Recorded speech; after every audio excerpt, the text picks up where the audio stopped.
Global માર્કેટ્સની updates જાણીએ સહયોગી નીરજ કંસારા પાસેથી. Neeraj, good morning. કઈ રીતે વૈશ્વિક બજારો તરફથી આજે હેન્ડઓવર છે? જી ગુડ મોર્નિંગ ચાંદની. અને આજના દિવસે પણ થોડાક પોઝિટિવ સંકેતો આપણને વૈશ્વિક બજારોથી મળી રહ્યા છે. ગઈકાલે આપણે અમેરિકાના બજારોમાં જોયું, ફરી એક વખત તેજી સાથેનું ક્લોઝિંગ આવતું જોવા મળ્યું. ખાસ કરીને ડાઓની અંદર ગઈકાલે ફરી એક નવા રેકોર્ડ હાઈ પર આપણને ક્લોઝિંગ આવતું દેખાયું છે. નાસ્ડેકમાં એક તેજી રહી. S&P 500 ઓલમોસ્ટ 18% જેટલો વધીને આપણને બંધ થતો જોવા મળ્યો. અને 28 જાન્યુઆરીનું જે શિખર હતું એનાથી માત્ર 5% જેટલો દૂર આપણને S&P 500 જોવા મળ્યો છે. અને ગઈકાલે રસેલ 2000માં પણ એક આઉટ પરફોર્મન્સ આપણને જોવા મળ્યું હતું. જોકે એક તેજીની વચ્ચે ખાસ કરીને ગોલ્ડમેન સેક્સનો આપણને રિપોર્ટ આવતો દેખાયો છે ને એવો અનુમાન લગાવી રહ્યા છે કે અમેરિકાના બજારોમાં ભલે અત્યારે આપણને તેજી દેખાઈ રહી હોય, પરંતુ ત્યાં થોડી ઘણી વેચવાલી આપણને હાવી થતી જોવા મળી શકે છે. અને આ સપ્તાહે CTA દ્વારા ખાસ કરીને વેચવાલી આવતી જોવા મળી શકે છે. CTA એટલે કે કોમોડિટી ટ્રેડર્સ ટ્રેડિંગ એડવાઇઝર્સ, કે જેમના દ્વારા બજારની અંદર વેચવાલી આવી શકે છે. એટલે એના પર પણ એક ફોકસ રાખીશું. બીજી તરફ આપણે ક્રૂડ પર નજર કરી લઈએ તો ક્રૂડમાં એક મોટો ઉછાળો આપણને ફરી એક વખત આવતો દેખાયો. વૈશ્વિક બજારની અંદર બ્રેન્ટનો ભાવ આપણને ફરી પાછો ઉછળતો દેખાયો છે ને $69 ઉપર આપણને બ્રેન્ટનો ભાવ સેટલ થતો દેખાયો છે. તો બીજી તરફ WTI ક્રૂડમાં પણ તેજી આવી.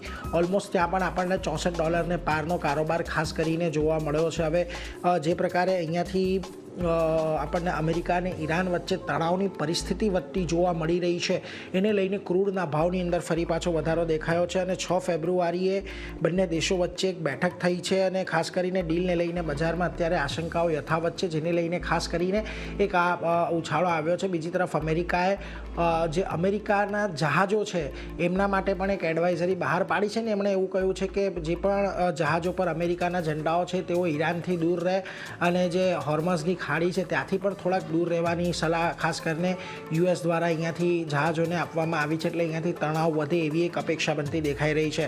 બીજી તરફ ખાસ કરીને અહીંયાથી સોના ચાંદીમાં પણ આપણને ઉછાળો દેખાયો. ગઈકાલે ફરી પાછો વૈશ્વિક બજારોમાં સોના ચાંદીની અંદર આપણને તેજી આવતી જોવા મળી હતી અને સોનું જે છે એ એક સપ્તાહના ઉપલા સ્તરે આપણને પહોંચતું દેખાયું. હવે કયા કારણોસર આ તેજી આવી, ખાસ કરીને અહીંયાથી હવે કાલે નોન US ફાર્મ રોલના આપણને આંકડા આવતા દેખાવાના છે.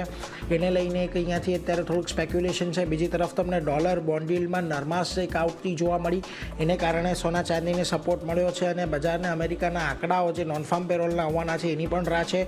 શુક્રવારે અમેરિકાની મોંઘવારીના આંકડા આવશે. આ ઉપરાંત ચીન દ્વારા સતત 15મા મહિને અહીંયાથી ખરીદદારી આપણને સોનાની અંદર યથાવત રહેતી જોવા મળી રહી છે. અને બીજી તરફ વૈશ્વિક ETFની અંદર સતત ખરીદદારી આવી રહી છે, જેને લઈને પણ આપણને સોના ચાંદીની અંદર એક તેજી સાથેનો કારોબાર જોવા મળ્યો છે. આ બધાની વચ્ચે ડોલર ઇન્ડેક્સમાં પણ આપણને થોડીક નરમાશ આવતી દેખાઈ. ગઈકાલે 97ના સ્તરની નીચે ડોલર ઇન્ડેક્સ આપણને ફરી પાછો આવતો દેખાયો છે. ચીને એની ફાઇનાન્શિયલ સંસ્થાઓ જે છે, નાણાકીય સંસ્થાઓ, એના માટે ખાસ કરીને US એક્સપોઝર ઘટાડવા માટે કહ્યું છે. ચીનનું કહેવું છે કે US ટ્રેઝરીની અંદર જે એક્સપોઝર છે એને અહીંયાથી મર્યાદિત રાખવું જોઈએ, કારણ કે વોશિંગ્ટનની જે આર્થિક નીતિઓ છે એની અંદર અનિશ્ચિતતા જોવા મળી રહી છે, જેને કારણે ખાસ કરીને આપણને અહીંયાથી આ એડવાઇઝરી આવતી જોવા મળી છે. બીજી તરફ US જે સતત ગ્રીનલેન્ડને લઈને નિવેદનો આપી રહ્યું છે કે ગ્રીનલેન્ડ પર કબજો જમાવવા માંગે છે, એને લઈને યુરોપિયન યુનિયન પણ USની ટ્રેઝરીની અંદર હવે હોલ્ડિંગ્સ થોડુંક ઘટાડી રહ્યા છે એવા રિપોર્ટ્સ અહીંયાથી સામે આવ્યા છે, જેને લઈને પણ થોડીક ચિંતાઓ છે.